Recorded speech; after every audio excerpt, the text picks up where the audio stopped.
Hi guys, it's the AM show once again. My name is Idafi Matthew Esogene, and I have a lovely, wonderful personality in the studio with me today. And we're going to be talking about what happened behind the scene for the Super Eagles to come out as good as we always see them. The Super Eagles that will shout, cry, fight, and pray bad in the words of Raji Fashola that will pray, but there's somebody who walks behind the scene. You practically don't see him actually. The cameras hardly pick him. Maybe one of the best, the first time you'll be seeing him on camera. I'm welcoming the kids manager of the Super Eagles, Mr. Chidi. You're welcome to the show. Thank you so much, Mr. Duffy. Okay, so let's travel to players. You saw Ulisse as a player, worked with him as a player, Yes, then you worked with Ulisse as a coach. What changed? What's the difference that you observe in Ulisse as a player and Ulisse as a coach? Ulisse, as a player, you know, he's got that leadership quality. For me, the best midfielder Nigeria has ever had. He has got that, you know, when I say somebody has got that leadership quality, he commands that, Respect. He's got that charisma, just like the late Stephen Keshi. Yeah. You know, when he talks, people listen. You know, the Yeah. same thing with Ulisse, you know, when he was playing. Then I wasn't surprised that he actually wanted to be a coach. And he became a coach, and he still got that leadership quality in him. You know? So, but, I mean, you know, coaches is about, you know, hiring and firing. And that I don't want to get involved with those politics. So, what is that game that you were watching from the sideline, both as a backroom staff and as a Nigerian, that can never go off your head? The game I actually watch that amazes me, that even before the game, nobody thought we would get there. It was the 2013 Nations Cup quarter-final game against Cote d'Ivoire. Cote d'Ivoire. You know, we came out, of course, what I do was to come out before the players to arrange cones for their warm-up. You know, when I came out, I saw that everywhere was quiet, you know, but even within ourselves, we felt we would make an impact in this game.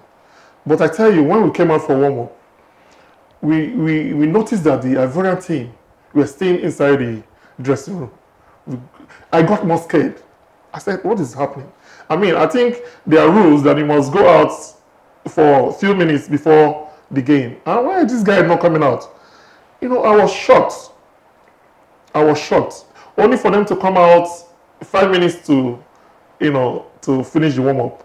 They just did one or two things and they went back. There and then I became scared that we might lose this game. But when the game started, in 10 minutes time in the game, all the mindset changed that what is happening? Are you sure this is the Ivorians? They were inside the dressing room while we were training to come out for the game. But I tell you, when we scored the second goal and we won the game, I knew that football is played on the pitch, not inside the dressing room. So that will be a moment that I will never forget. It's always in there. Now that's like your highest point in That's the my national highest point, team. yeah. Let's talk about the low. The one that you don't want to remember, but just remember it for our sake. The one I don't want to remember was the one that happened recently. This Nations Cup we just came back from. Were you not there when we did not qualify for the World Cup? That one is Algeria. It was in Algeria. Angola. It wasn't. It was wasn't Angola, Angola. yeah. It was Guinea. Guinea was Nations Cup. Nations Cup 2-2. Algeria was. Angola. It was Angola in 2006. Na Galadima. What I cup is that? I went to Cameroon. I was not there then. I was not. Okay, so there. let's get this one that you're talking about. The one was that was Siasia. Yeah. You know, Titi Camara came with the Guinean team as the head of delegation. You know, when the goal went in, I don't know what to do. Whether to reverse the game so that let's just look at it that this is just not happening. Because when you see Titi Camara leaving the VIP, came down and was jumping like he was still playing football, then that particular moment gets you more upset. In your hometown, your home country, things is happening this way. Then you've lost everything. It's like you've lost everything. So let's track back from that moment where we were leading 2-1. 2-1 would have qualified us. We were looking for a third goal, and then we considered it was 2-2. Ayenuba was in goal and all that. Now let's track back a little. Before the game, was there anything you people could have done differently, like information, like preparation? Did you people behave the way the Ivorians behave in 2013? Like, taking this for granted. Because to me, from this story, from a footballer's perspective, the Ivorians were arrogant. They were. And in football, that's the first thing that kills a team. Yeah, that's true. So was that the case with Nigeria? No, Nigeria, for me, for how many years I have worked with this national team, I've never seen a Nigerian team try to, bring anything down.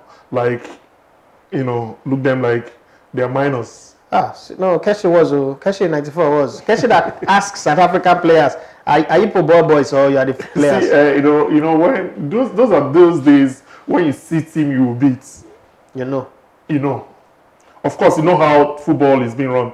I mean, we have players take every game. Of course, Keshi does not joke with any game. Yeah. He is so attached to any game, like is the first minutes. So he doesn't play. And when he knows that he will beat you, he will tell you to your face, "Oh boy, I will beat you." Not the game one, I will win. Even from the dressing room, from the tunnel, the way they line up. Those days when they have this national stadium, it has this tunnel where you come up. From that tunnel, you're already defeated. Because they will look into your eyes and tell you, "Oh boy, now we lose for here." And of course, when you look at Chidinma and all the rest, wrong with this, they are all young. Those days they are men that play football. So let's go to the Celsius team that didn't qualify. What happened before the game? Actually, nothing happened before the game. We did the whole thing we're supposed to do for qualification. Coming to camp in time. No quarrel. Maybe we might have said that maybe one or two players are not happy and the rest. I don't know. Sometimes, like I said, I don't get involved with technical aspect of the job. Because mine is to provide what they will use for the game. So if anything has happened within coaches and players, that I don't know. But within the scenario, I don't think anything happened. It just meant to happen. So let's fast forward to recently. We signed a contract with Nike. We did the best presentation. We were the most loved team at the World Cup. AS Roma decided to fraternize with us. A lot of people now wants to wear our jerseys. But amazingly, we play friendly matches and qualifiers. Our names are not on the jersey. You're a kit manager. I'm going to hold you responsible for this. Explain that bit. Well, like I always told you, sometime when we go for friendly matches, we have our numbers from 1 to 23. Yeah. And 1 to 23 are going to wear the national color, even if you have. So name. I understand what I'm saying. Yeah. For friendly matches, sometimes we decide not to put names except competitions, like tournaments itself. And qualifiers too. Qualifiers too. It's decisions taken by. Who takes that decision? The coach or the NFF or the technical department might take that decision, but not. I should take it. Because the other day we were playing a friendly match against Brazil, and that one got me. You know why it got me? We had played Brazil in 2003 at the Abuja National Stadium, and Mario Zagallo rushed in to take Okocha's jersey before Ronaldinho could. And I'm saying to myself, he will go home and show this to his children and say, JJ Okocha. Maybe, I don't know, that's maybe what got Ronaldinho to be attached to Okocha, they play together. I don't know, I'm just assuming. But you take a jersey, you change. I saw Brazilian players changing jerseys with Nigerian players. And these are new players. So in my head, I was like, okay, this guy goes back to Brazil. Who does he tell his children or his friends, this is the person that wore this jersey? Yeah, you know, sometimes it's not every time. Sometimes we play friend matches with their name written. Very rare. It could be red, you know. Sometime. That's why I said sometime. It's not always. It's not. We'll get there. Like it's not every time. What is stopping us to get there? Is it not just to press? It's The not same just time to. we're pressing It's not the just. numbers. It's just not. It's not just to press the numbers. Explain that bit to me, Okay, please. now, if you in a case where you have more than 4 or 5 goalkeepers, you don't know who is going to be Starting. number one. So you don't just put the names on when you don't even know who is going to be number one. Another thing is you have more than 23 players in camp. You don't even know who is going to make the team. Oh. You understand? And another thing is the sizes. You have just invited players. Okay, you are going there to meet them. Sometimes I have to Google their names and their club to know what kind of size some of them were. You know, because you've not seen them before. Especially those young ones that are coming from England. You don't even know them. You've not have opportunity of seeing them face to face to be able to know this is large is good for them or medium is good for them or even small. So you might end up giving them small and they say they want large or medium. So sometimes you don't even go with those things to do their names and everything. Well, it's good that you've explained this logistic nightmare because, I mean, I was on Twitter, I was ranting, I was really mad. I was mad about it. And now I can understand. It's justifiable to explain that. So let's talk about players that have given you tough time. Players that have given you tough time. Well, I will not say it's tough time. Of course, you know, players sometimes. You know, first off, let's see. You're talking to a football player. I understand. So we like to make joke of people. So tell me, which one have clowned you a lot, like giving you tough time? The only player that have actually not tough time. I just feel that he likes things done the way his way and the way it will suit him. He might decide to say I want medium today, and tomorrow he tell you, oh boy, give me extra large for now, give me small for up. Okay. That is his way. Who's and that? I've is Vincent Enyama. Okay. And that's the only person that I know does that. And I have understood him by that. It's not because sometimes, you know, he might want to get it tight, a little bit tight. And sometimes he wants it free. Yeah. You know, depending on how situation is. So let's move to the comedians of the national team. Over time, it was Okocha before. People don't really know that Okocha is a funny guy. Like, people don't know. Because Okocha says a thing and he's not smiling. Without his accent. Like, it's the thing I love about him. Apart from his play. He's I like the fact that multi-talented. Okocha did not go abroad and he wants to start speaking unnecessary. You see Okocha and Kanu, you know, these are able people.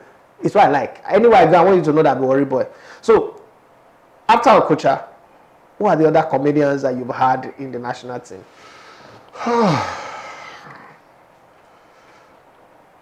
Presently, Kelechi Iheanacho. Kelechi is chorister. You know, sometimes, you know, when you have this tradition, whenever you're having your birthday, we celebrate together.